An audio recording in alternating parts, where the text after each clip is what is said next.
ஓம் ஸ்ரீ மாத்ரே நமக. ஓம் ஸ்ரீ குருபியோ நமக. ஓம் ஸ்ரீ கணேஷாய நமக. ஓம் ஸ்ரீ சுப்பிரமணிய சுவாமினே நமக. ஓம் நம சிவாய சிவாய நமக. திகடச் சக்கர செம்முகம் மைதுலான் சகடச் சக்கரத் தாமரை நாயகன் அகடச் சக்கர இன்மணியா உரை விகடச் சக்கரன் மெய்பதம் போற்றுவாம். அருவமும் உருவும் ஆகி அனாதியாய் பலவாய் ஒன்றாய் பிரம்மமாய் நின்ற ஜோதி பிழம்பு அதுவோர் மேனியாக கருணைக்கோர் முகங்கள் ஆறும் கரங்கள் 12 கொண்டே ஒரு திருமுருகன் வந்தாங்கு உதித்தனன் உலகம் உய்ய. அனைவருக்கும் என் அன்பான வணக்கம். கச்சியப்பர் அருளிய கந்தபுராணத்தில் இன்று யாக சம்ஹார படலம். வீரபத்ரர் வீரபத்ரகாளியுடன் மாலைகள் தொங்கும் வேள்வி சாலைக்குள் சென்றார். அங்குள்ளவர்கள் திருமால், பிரம்மா உள்ளிட்ட அனைவரும் அச்சம் கொண்டனர். சிங்கத்தைக் கண்ட மான் போலவும், இடியோசை கேட்ட பாம்பு போலவும் முகம் வாடி உயிர் ஒடுங்கி வலிமையிழந்து கோபம் கொண்டு சிவபெருமானும் உமையம்மையும் இவ்வடிவில் வந்துள்ளனர் எனவும், இப்பொழுதே எல்லாம் அழியப் போகிறது என கூறி, விதியின் ஆற்றலை தடுக்கும் வல்லமை யாருக்கு உண்டு? இன்றுதான் இறுதி வாழ்நாள் என்று கூறினர். தப்பி ஓடவும் முடியாது. எல்லா பக்கமும் தீ சூழ்ந்திருக்க நடுவில் மாட்டிய பல யானைகளைப் போல் விளங்கினர். தக்ஷன் வீரபத்ரரை பார்த்து, யார் நீ? இங்கு எதன் பொருட்டு வந்தா என்று கேட்க, தக்ஷனே, நீ செய்யும் வேள்வியில் சிவபெருமானுக்குரிய அவிபாகத்தை அளிப்பாயாக. அதை பெற்றிடவே அப்பெருமானின் ஆணையின்படி இங்கு வந்தேன் என்றார். இவ்வுலகில் இனி சிவபெருமானுக்கு வேள்விகளில் அவிபாகம் கிடையாது என்று கூறியதும் 4 வேதமும் ஒப்பற்ற பிரணவமும் தோன்றி, பரம்பொருள் சிவபெருமானே, யாகத் தலைவர் அவரே, வேறு எவரும் கிடையாது, காலம் தாழ்த்தாமல் அவிபாகத்தை கொடுப்பாயாக என்று கூறின. தக்ஷன் கேட்கவில்லை.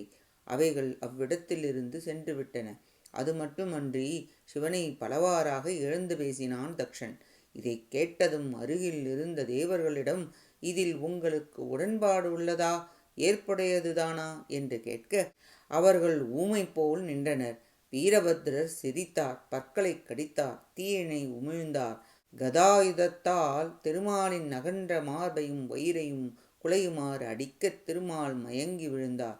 பிரம்மாவின் தலையில் ஓங்கி குட்டினார். அவரும் தளர்ந்து விழுந்தார். அங்குள்ளவர்கள் கதறி அழுது ஓடி ஒளிதற்கு இடம் தேடினர். சந்திரனை தேய்த்தார், கதிரவனை அடித்தார், அனைவரையும் வெட்டு வீழ்த்தினார். யமன் இறந்தான். இந்திரன் குயில் ரூபம் கொண்டு பறந்தான், வெட்டி வீழ்த்தினார். அக்னி தேவனின் 7 நாக்குகளையும் கைகளையும் வெட்டி வீழ்த்தினார். நிருதியை அழித்தார். ருத்ரகணத்தவர்கள் காலில் விழுந்து வணங்கினர். அவர்களை வழிகாட்டி போக சொல்லிவிட்டு வருணதேவனையும் குபேரனையும் கொன்றார். வானாசுரனை வாளாயுதத்தால் வெட்டினார். வேள்வி தேவதை பெண்மான் வடிவம் கொண்டு இடம்பெயர அதையும் தம் அம்பால் வீழ்த்தினார். அதிதேவதை எச்சன் என்பவனின் தலையை துண்டித்தார். தக்ஷன் அச்சம் கொண்டு தன் மனத்தில், என்னால் யாகம் அழிந்தது, ததீசி முனிவர் கூறினார், பிரம்மா திருமால் சொல் கேளாது, அனைவரும் இப்பொழுது என்னால் அழிந்தனர். உமையம்மை வந்து அவளை இகழ்ந்தேன், அவி உணவு தர மறுத்தேன், வீரபத்திரர் கேட்டும் மறுத்தேன். இனி என்ன செய்வது? செயல் யாது? தப்பி ஓடுவது கடினம். எதிர்ப்பதே நல்லது என நினைத்தான். எதிரில் சென்று நின்றான். மிகுந்த கோபத்துடன், நீ என் சிவபெருமானை இகழ்ந்ததால் இதுவே உனக்கு தண்டனை என்று கூறி வாளால் தக்ஷனது தலையை துண்டித்தார்.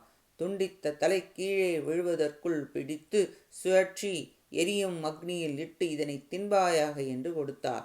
நொடிப்பொழுதில் உண்டு முடித்தது தீ. வீரபத்ரகாளி வேதவல்லியையும் அவள் பெண்களையும் மற்ற பெண்டீர்களையும் வெட்டி வீழ்த்தினாள். அனைவரையும் பல படைக்கலன்களால் அழித்து கொன்றார். தனித்தனியாக சென்று யாகத்தை அழித்தனர். மதில்களையும் வாயில்களையும் வேள்வி சாலைகளிலும் உள்ள முனிவர்கள் தேவர்கள் மயக்கமுட்டனர். யாகத்தில் கலந்து கொண்ட அந்தணர்கள் தன் மனைவி மக்களின் பெயர்களை கூவி அழைத்து உள்ளம் துடித்தனர். சிலரை மதம் கொண்ட யானையைப் போல் அடித்து நொறுக்கினார். சிலரை சிங்கம் போல் அடித்தார். சிலரை கால்களால் மிதித்தாள், சிலரை யாகத்தீயில் இட்டு எரித்தாள். தூண்கள் முறிந்தது, உடைந்தது. விமானங்கள் வாகனங்கள் பொடியாயின. ஓமகுண்டங்களை பொடியாக்கினார். யாகசாலையின் 8 திசைகளிலும் போர்க்களம் போல் விளங்கியது. இவ்வாறு எங்கும் எல்லாவற்றையும் அழித்த பிறகு ஒரு தேர் விண்ணிலிருந்து வந்து இறங்கியது. அப்பொழுது பிரம்மாவிற்கு நினைவு திரும்பி உயிர் பெற்றெழுந்து அத்தேரில் ஏறி, சிவபெருமான்தான் முழுமுதற் கடவுள் என்று அறிவு பெறாதவர்களை அழிக்கும் வீரபத்ரரே, சிவபெருமான்தான் தாங்கள் ஏறி வர இத்தேரை அனுப்பியுள்ளார். தாங்கள் தேவியுடன் இத்தேரில் ஏறி அருள்வீராக என பணிந்து வணங்கினார். தன்னை வணங்கிய பிரம்மாவிடம் சிறிதும் கோபப்படாமல் தன் தேவியுடன் ஏறி அமர்ந்தார். அந்த காட்சியை அன்று முப்புறத்தை அழிக்க சென்ற சிவபெருமானைப் போல் காணப்பட்டார். திருமால் அப்பொழுது எழுந்து, வீரபத்ரரை, தக்ஷன் வேள்வி செய்ததால் அவனை அழிக்கலாம், அவன் உடன் இருந்தவர்களை ஏன் அழிக்க வேண்டும்? அதற்கு காரணம் என்ன என்று கேட்க, அப்பொழுது வீரபத்ரர், சிவபெருமானை இகழ்ந்த அவி உணவு அவருக்கு தராமல் உண்டால் அதற்கு இவ்வாறு தண்டனை உண்டு என்பதை வேதங்கள் முன்பே கூறியுள்ளன. நீயும் உண்டதால் உன்னையும் அழிப்போம் என்றார். சாங்கம் என்னும் வில்லை வளைத்து நானொலி எழுப்பி அம்பு மழைகள் பொழிந்து கடும்போர் புரிந்தார் திருமால்.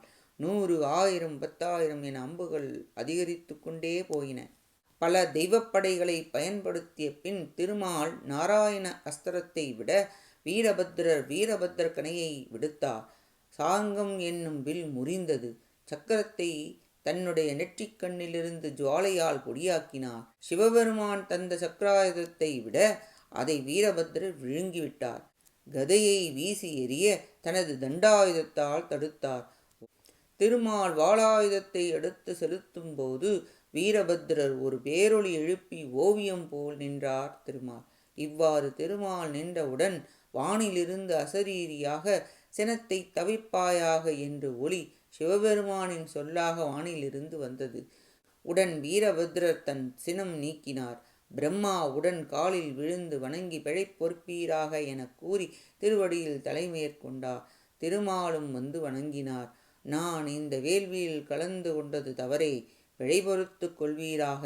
சிவனை இகழும் இடத்திற்கு செல்லக்கூடாது, அக்கூட்டத்திலும் கலந்து கொள்ளக்கூடாது என கூறி திருவடியில் வணங்கினர். அப்பொழுது வீரபத்ரர், சிவபெருமானின் அழித்தலே லயசக்தி, சினமே கோரசக்தி, இன்பமே போகசக்தி, வீரமே வீரசக்தி, சிவபெருமானின் 4 சக்திகள் துர்க்கை, காளி, உமையம்மை அந்த சக்திகளை பெற்றவர்கள் ஆவர். அவரின் வீரசக்தியே நான் என்றார் வீரபத்ரர். நான் அவரில் மாறுபட்டவன் அல்ல என்றதும், இங்கு தாங்கள் நீதி வழங்கினீர்கள், இதை துன்பமாக இனி நான் நினையேன். என் மன தூய்மைக்காகவே நடந்தது என கருதுவேன். என் குற்றம் பொறுத்து கருணை காட்ட வேண்டும் என்று வணங்கி வேண்டினர். அந்த சமயத்தில் உமையம்மையும் நந்திதேவர் இடப வாகனத்தில் சிவபெருமான் எழுந்தருளினார். பிரம்மாவும் திருமாலும் தன் தாய் தந்தையரை வணங்கினர். உமையம்மை யாகத்தில் நடந்த நிகழ்வுகள் அனைத்தையும் பார்த்து, பெருமானே, நான் முன்பு யாகத்தை அழித்து அனைவரையும் அழிக்க கூறினேன். தற்பொழுது என்னால் இவ்வாறு நடந்தது. எனவே இப்பொழுது அவர்கள் உய்வு பெற உடல் குறைகளை நீக்கி உயிர் பெற்று எழுந்தருளும் இந்த வரத்தை இப்பொழுது எனக்கு அருள்வீராக என்று கூறினாள். உயிருக்கு உயிராய் விளங்கும் சிவபெருமான் புன்னகை செய்து வீரபத்ரரை பார்த்து, எடுத்த செயலை முடிக்கும் வீர மகனே, எம்மை பழித்தவரை அழித்தார். இப்பொழுது அவ்வுயிர்களை முன்பு போல் பொருத்தி உயிர் பெற்ற செய்வாயாக என அனைவருக்கும் அருள் புரியலானார். வீரபத்ரர் எழுந்திருப்பீராக என மொழிய இறந்தவர்கள் அனைவரும் உயிர் பெற்றெழுந்தனர். அனைத்து முனிவர்களும் தேவர்களும் அந்தணர்களும் என உயிர் பெற்றெழுந்து பணிந்து வணங்கி வீரபத்ரரையும் வீரபத்ர காளியையும் உமையம்மை சிவபெருமானையும் 4வரையும் கண்டு மகிழ்ந்தனர். முனிவர்கள் தேவர்கள் அந்தணர்கள் என அனைவரும் உயிர் பெற்றெழுந்து பணிந்து வணங்கி வீரபத்ரரையும் வீரபத்ரகாளியையும் உமையம்மையும் சிவபெருமானையும் 4வரையும் கண்டு மகிழ்ந்தனர். மனம் தளர்ச்சி அடையாதீர்கள் என சிவபெருமான் மொழிய அனைவரும் அடைக்கலம் அடைந்து மனத்தெளிவு ஏற்பட்டு அறிவு பெருகி அவரவர் தொழில்களை சிறப்புடன் செய்க என அருள் புரிந்தார். அனைவரும் உயிர் பெற்றெழுந்து உய்வு பெற்றோம். ஐயனே, தக்ஷனுக்கும் கருணை புரிந்து உய்வு பெற கருணை செய்வீராக என பிரம்மா வேண்டினார். சிவபெருமான் அவனுக்கும் அருள் புரியலானார். சிவபெருமான் வீரபத்திரரை பார்க்க குறிப்பறிந்து வீரபத்திரர் பானுகம்பன் என்னும் பூத தலைவனிடம் தக்ஷனின் தலையை வேள்வி தீயில் இட்டு குறையுடலுடன் இருப்பதால் குறையாக உள்ள வேறு தலையை பார்த்து வேள்வியில் யாக குண்டத்தில் இட வெட்டப்பட்ட ஆட்டின் தலை ஒன்றை எடுத்து அதை பொருத்தி தக்ஷனே எழுக என்றார். சிவபெருமானை இகழ்ந்து பேசினால் இத்தகைய தன்மையை பெறுவர் என யாவருக்கும் உணர்த்தும் தன்மையில் தக்ஷன் ஆட்டின் தலையுடன் உயிர் பெற்றெழுந்தான். தான் முன்பு செய்த செயலை நினைத்து மிகவும் வருந்தினான். சிவபெருமானை பார்த்து அச்சம் கொண்டான். சிவபெருமான் தக்ஷனே, இனி நீ அஞ்சாதே என்று அருள பணிந்து வணங்கி போற்றி யான் உய்வு பெற்றேன் என கூறி தன் பிழைகளை பொறுத்தருள வேண்டி நின்றான். அனைவர் குற்றங்களையும் களைந்து அருள் புரிந்தார். அனைவரும் வீரபத்திரரையும் வீரபத்திரகாளியையும் வணங்கினர். சிவபெருமானும் உமையம்மையும் கைலை மலைக்கு சென்றனர். வீரபத்திரருக்கும் வீரபத்திரகாளிக்கும் ஒரு உலகை படைத்து அங்கு இருக்க திருவருள் புரிந்தனர். பொன் விமானத்தில் வீரபத்திரர் வீரபத்திரகாளியுடன் பானுகம்பன் பூதத் தலைவர்கள் சூழ அனைவரும் தன் உலகத்திற்கு சென்றனர். அனைவரும் அங்கு மகிழ்ச்சியாக வீற்றிருந்தனர் என கூறி யாக சம்ஹார படலம் நிறைவடைகிறது. அடுத்த பதிவில் அடிமுடி தேடு படலம் பற்றி பார்ப்போம். கேட்ட அனைத்து நல்லுள்ளங்களுக்கும் நன்றியும் வணக்கமும் கூறி விடைபெறுகிறேன். மூவிரு முகங்கள் போற்றி முகம்பொழி கருணை போற்றி ஏவரும் துதிக்க நின்ற ஈராறு தோள்கள் போற்றி காஞ்சி மாவடி வைகும் செவ்வேள் மலரடி போற்றி அண்ணான் சேவலும் மயிலும் போற்றி திருக்கைவேல் போற்றி போற்றி ஆறிரு தடந்தோள் வாழ்க ஆறுமுகம் வாழ்க வெப்பை கூறுசை தனிவேல் வாழ்க குக்குடம் வாழ்க செவ்வேள் ஏரிய மஞ்சை வாழ்க யானைத்தன் அணங்கு வாழ்க மாறிலா வள்ளி வாழ்க வாழ்க சீரடியாரெல்லாம் வான்முகில் வழாது பெய்க மலிபலம் சுரக்க மன்னன் கோன்முறை அரசு செய்க குறைவிலாத உயிர்கள் வாழ்க நான்மறை அறங்கள் ஓங்க நட்டவும் வேள்வி மல்க மேன்மை கொள் சைவ நீதி விளங்குக உலகம் எல்லாம் வெற்றிவேல் முருகனுக்கு அரோஹரா. காஞ்சி குமரகோட்ட முருகனுக்கு அரோஹரா. நன்றி வணக்கம்.